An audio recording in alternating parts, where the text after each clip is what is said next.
नमस्कार, स्वागत है आपका खास राजस्थान में। छात्र संघ के इतिहास में ऐसा पहली बार हो रहा है कि 57 साल के इतिहास में जिन्होंने जेएनयू अर्थात जय नारायण व्यास विश्वविद्यालय में निर्दलीय चुनाव लड़ा और उसके बाद में छात्र क्रांति का आगाज करके आज जयपुर शहीद स्मारक से आप यहाँ से धरना दे रहे हो और छात्र क्रांति का आगाज कर रहे हो, इसलिए सबसे पहले आपको ढेर सारी बधाइयाँ और शुभकामनाएं। धन्यवाद। किन किन मुद्दों पर ऐसा क्या हुआ कि आज आपको सड़कों पर आना पड़ा, जयपुर से कुछ करना पड़ा? भाटी साहब, मैं आपको बताना चाहूंगा कि पिछले 2 सालों में जिस प्रकार से विद्यार्थियों का शोषण हो रहा है, युवाओं का शोषण हो रहा है, जब चारों तरफ देखते हैं कहीं ना कहीं बेरोजगार युवा हमें दिखाई देते हैं और ये प्रदेश की सरकार हमारे फीस के पैसों पे, हमारे टैक्स के पैसों पे बाड़ाबंदी कर रही है, शोक मौज कर रहे हैं और युवाओं को लेकर वो अभी तक गहरी नींद में है, तो उनको जगाने के लिए छात्र शक्ति एकजुट होकर आगे आई है। मैं आपको बताना चाहूँगा कि बेरोजगारी का ये आलम है कि पूरे देश में हम तीसरे नंबर पर हैं।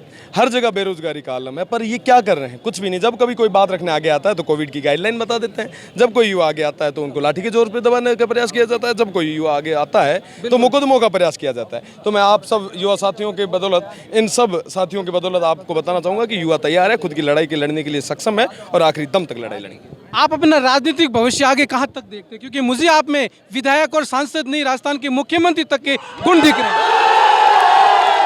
इतनी बड़ी युवा शक्ति आप आज आपके साथ में, आज से पहले ऐसा हमने कहीं धरना नहीं देखा मेरे राजनीतिक अनुभव में, पत्रकारिता में। मैं आपको बताना चाहूँगा कि मैं वर्तमान में जीता हूँ, भविष्य की कल्पना नहीं करता।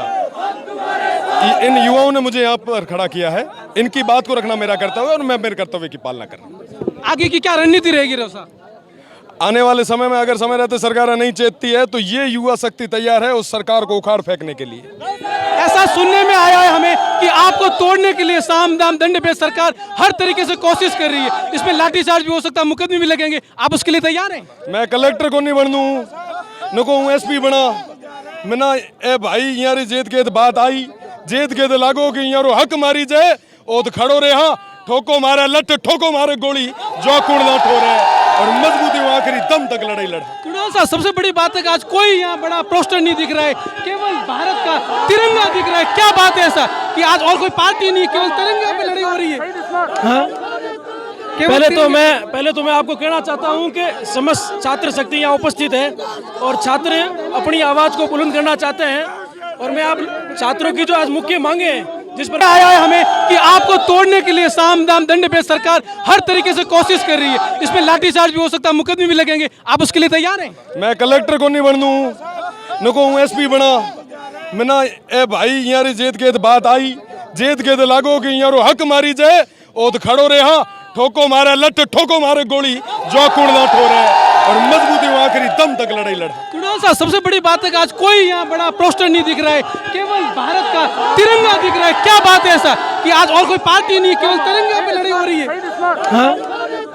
पहले तो मैं आपको कहना चाहता हूं कि समस्त छात्र शक्ति यहाँ उपस्थित है और छात्र अपनी आवाज को बुलंद करना चाहते हैं और मैं आप छात्रों की जो आज मुख्य मांगे हैं जिस प्रकार राजस्थान के अंदर जो बेरोजगारी का आलम है, जहाँ पे अशोक जी ने, माननीय मुख्यमंत्री अशोक जी ने साफ कहा था कि भाई हम बेरोजगारों को भत्ता देंगे, भत्ता तो दूर ही क्या, उनको यहाँ तक के 2-3 ऐसे ऑर्डिनेंस लगा दिए हैं जिनको उनको टेक्निकली कुछ प्रूव करना पड़ेगा। तो मैं कहना चाहता हूँ कि ये सरकार पूरी विफल है। जब भाई रविंद्र ने ये मुद्दे उठाए, मुद्दे उठाने के तुरंत बाद में इसके ऊपर मुकदमे दर्ज किए गए, इसको गिरफ्तार किया गया। गिरफ्तार करने के बाद में जब प्रशासन यहाँ तक भी नहीं उभरा तो भाई को निलंबित कर दिया गया है। तो मैं कहना चाहता हूँ ये तो एक राजनीतिक षड्यंत्र था निलंबित करने ये का। तो राजनीतिक षड्यंत्र था। मैं मेरे युवाओं से यही कहना चाहता हूँ कि तख्त बदल दो, ताज बदल दो, तख्त बदल दो, ताज बदल दो, आप कहोगे इन बेईमानों का राज बदल दो। अरे तख्त बदल दो, ताज बदल दो, अरे तख्त बदल दो, ताज बदल दो, हिंदुस्तान का राज बदल दो। और सभी प्रदेश के युवा यहाँ जो उपस्थित है, मैं सभी संभाग से पधारे हुए मेरे युवा साथियों का धन्यवाद देना चाहता हूँ कि आपने अपना कीमती समय निकाल के भाई को आशीर्वाद के रूप में यहाँ सहयोग प्रदान किया है। मैं यही कहना चाहता हूँ कि जिस प्रकार से युवा इस माननीय मुख्यमंत्री अशोक गहलोत के खिलाफ जो उतरी है, आज आप देख सकते हो पूरे राजस्थान भर में युवाओं में आक्रोश है और युवा अपनी हक की बात बुलंद करना चाहता है। तो मैं आपके समाचार के माध्यम से यही कहना चाहता हूँ कि ये सरकार अब हिलने वाली है, ज़्यादा दिन सरकार टिकेगी नहीं, ये मेरा वादा आपसे। रविंद्र सिंह भाटी को केवल और केवल समर्थन जो है वो एक संगठन से नहीं मिल रहा है, राजस्थान के सभी जिलों से मिल रहा है, वो चाहे शौर्य फाउंडेशन हो, मदर फाउंडेशन हो, हमारे साथ में माधु सिंह उदड़ विराजमान है, जो ओम मनी टाइगर फोर्स के राष्ट्रीय अध्यक्ष है। एक सवाल तो माधु सिंह उदड़ से भी बनता है, एक सवाल माधु सिंह जी, आज तक आपने कभी किसी को समर्थन नहीं दिया, ऐसा आपको क्या दिखा कि आपने ये समर्थन दिया रविंद्र सिंह पार्टी को?